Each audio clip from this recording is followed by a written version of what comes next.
On this sunny day, we are going to explore one of the most important pilgrimage sites for centuries, the Sanctuary of the Holy House of Loreto.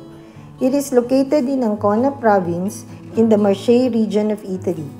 If you are coming from Rome, it is 3 hours drive. And if you are coming from Bologna, it is 2.5 hours drive. Ancona also has an international airport which is around 30 minutes drive or 39 kilometers away from the Holy House.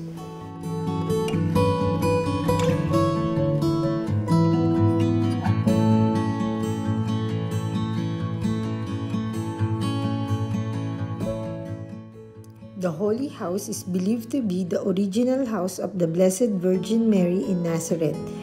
This is the place where she was born and raised by her parents, Saint Anne and Saint Joachim.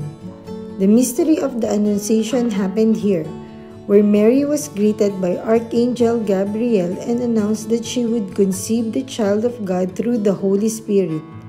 This also became the abode of the Holy Family.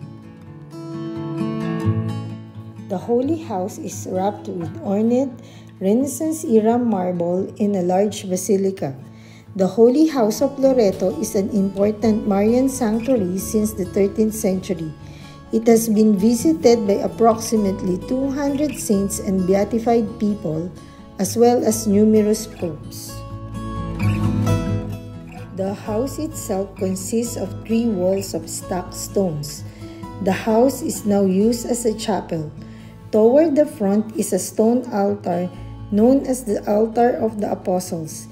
These relics arrived in Loreto together with the Holy House. There are 2 stories on how the Holy House was transported to Loreto. One is by supernatural means. It was carried and flown by angels from Nazareth to Loreto, making several stops. One stop was in Croatia. It stayed there for 3 years and 7 months before arriving to Loreto on December 10, 1294. According to Catholic tradition, it was the Blessed Virgin Mary herself who explained to the priests of the town at the time how her house traveled from Nazareth to Loreto.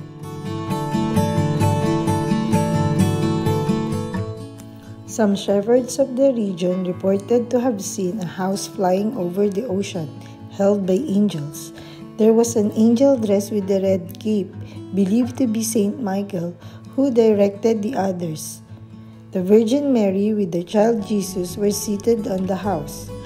Historians have said the house remained in Nazareth for 13 centuries.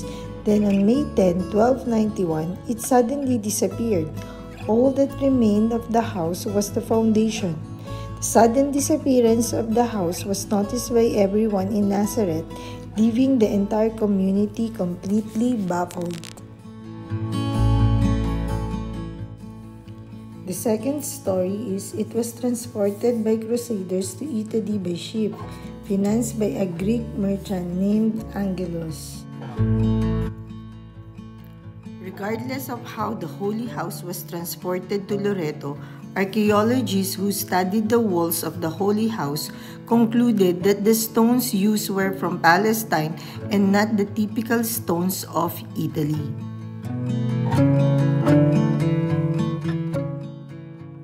Our Lady of Loreto, pray for us.